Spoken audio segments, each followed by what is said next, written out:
आजकल धर्म के व्यापार करने वालों की बाढ़ आई हुई है। हाँ, बहुत बड़ी फौज खड़ी हुई है उनकी।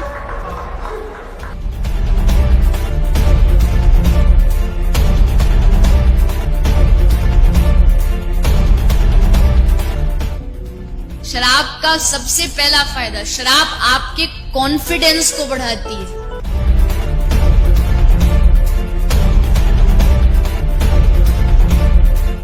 इसीलिए किसी को नाचने का शौक हो पर शर्म से नाच नहीं रहा हो, बस 2 ढक्कन पिला दो। और इस रास्ते पर हमको भटकाने वाले 10-20 नहीं है, सैकड़ों लोग हैं। कि अगर इस्लाम को पूरी दुनिया अगर स्वीकार कर ले तो इसमें कोई बुराई नहीं है, तो ऐसे हिंदू धर्म को मैं तिलांजलि देता हूं। हिंदू धर्म कुछ नहीं है। और भगवान राम की जिंदगी के वो प्रसंग कभी नहीं सुनाते जो हम में वीरता पैदा करें। सूरत आपकी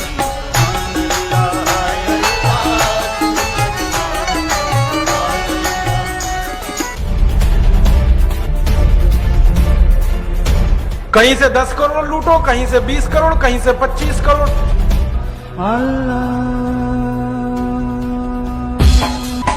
तेरी मोहब्बत दिल में है या अल्लाह, तेरी मोहब्बत दिल में है या अल्लाह। मैंने देखा है क्या क्या पाखंड और नौटंकी चलता है।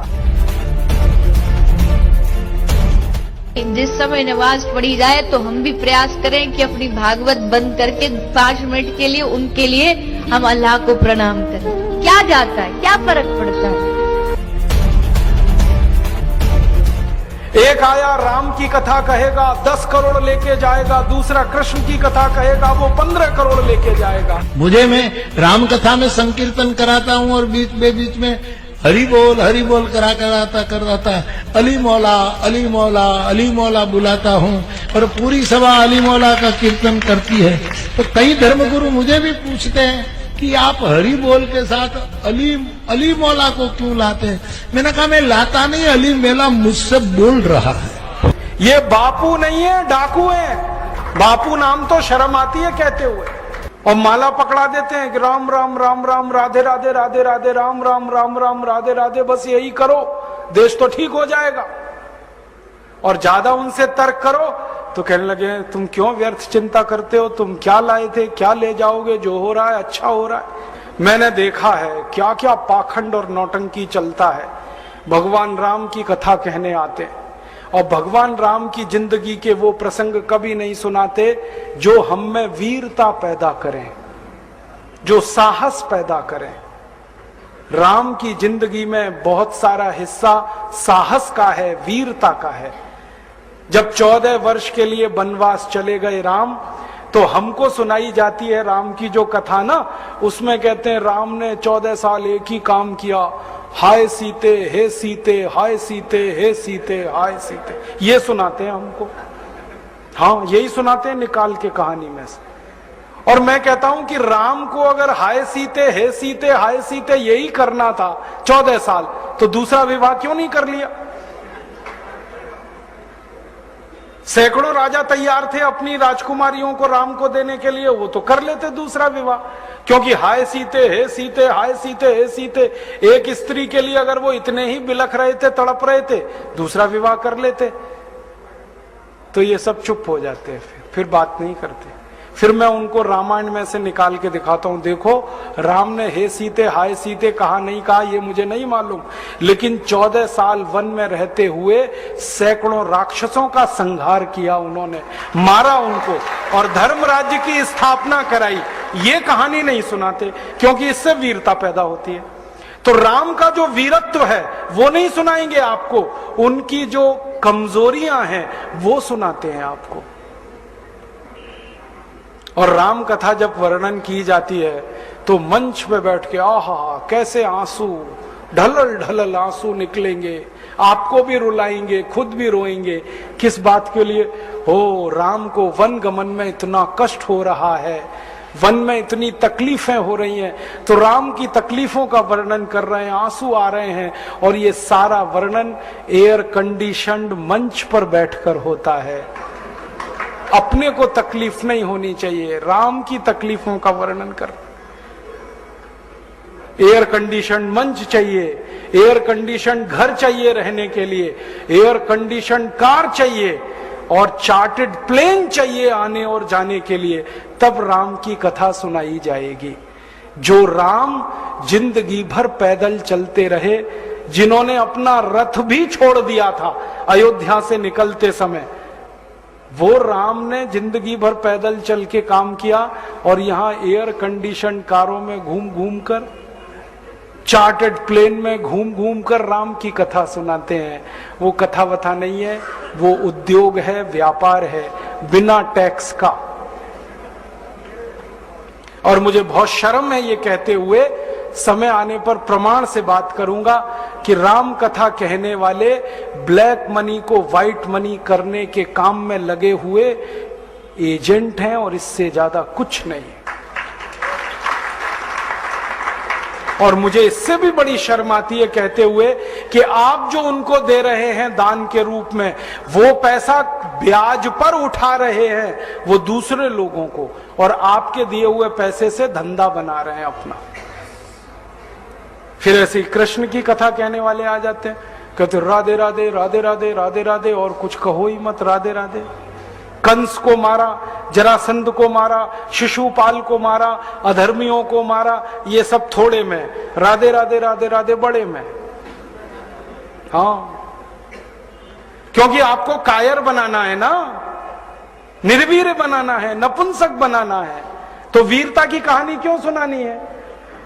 तो चुन चुन कर ऐसी कहानियां सुनाते हैं। और मैं आपको बहुत गंभीर बात कह रहा हूं कि ये सारे हमारे देश में जो पाखंडी लोग हैं ना, राम और कृष्ण की कथा कहने वाले, ये सरकारों के साथ मिले हुए हैं, क्योंकि सरकारों ने इनको एक कान में मंत्र फूंका है, तुम लोगों का ध्यान इस तरफ भटकाते रहो ताकि कोई महंगाई के खिलाफ न लड़े, गरीबी के खिलाफ न लड़े, बेरोजगारी के खिलाफ न लड़े, अत्याचार के खिलाफ न लड़े, वो डूबा रहे राधे राधे राधे राधे राम राम राम राम, बस इसी में।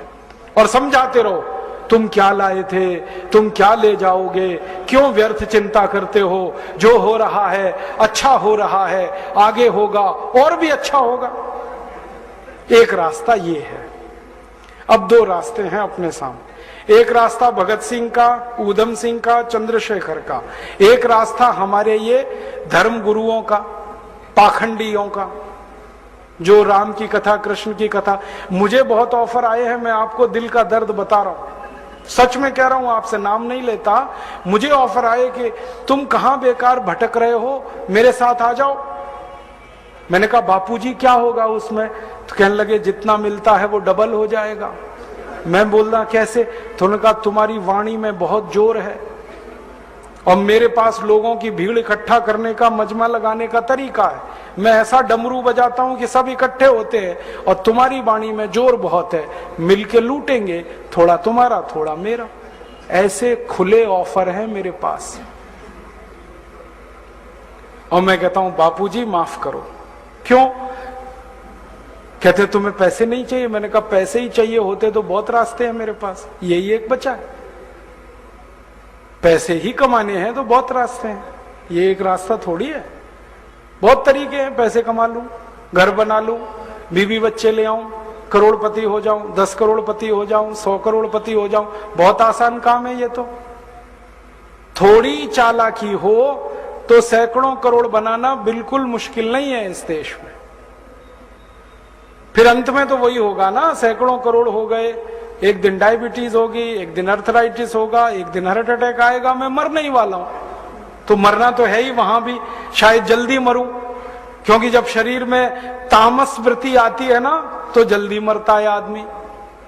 जब तक सात्विक रहता है तब तक थोड़ा दम रहता है, तो तामस वृत्ति आएगी, मरना मुझे वहां भी है। तो क्यों ना इस रास्ते पे चल के मरूं जहां सात्विक वृत्ति भी है, मरना है ये तो पक्का ही है, जिंदा तो कोई रहेगा नहीं। तो भगत सिंह का रास्ता क्या बुरा, ऊधम सिंह का रास्ता क्या बुरा, चंद्रशेखर का रास्ता क्या बुरा? कुछ करके मरो ना। मरेंगे ये सब भी। राम की कथा सुनाते सुनाते हार्ट अटैक आएगा, मरेंगे वो भी। डायबिटीज सबको हो रखी है, मैंने देखा है नजदीक से जाके। सब इंसुलिन लगाते हैं, खाते हैं गोलियां, अपनी डायबिटीज नहीं मिटा पाते, दूसरों को उपदेश देते फिरते। ब्लड प्रेशर सबको बढ़ा हुआ है, क्योंकि ये जो काला धन है ना, इसका हिसाब किताब करने में बीपी ही बढ़ने वाला है। सब बीपी की गोलियां खाते हैं, सब डायबिटीज के लिए शिकार है, तो दूसरों को उपदेश देंगे तो मैं भी लग जाऊं, वो एक रास्ता है। एक रास्ता भगत सिंह, उधम सिंह, चंद्रशेखर का भी है। मौत तो दोनों में ही आने वाली है, बस अंतर इतना है, एक मौत ऐसी आएगी जिसको देश और समाज जिंदगी भर याद रखेगा, और एक मौत ऐसी आएगी कोई पूछेगा नहीं।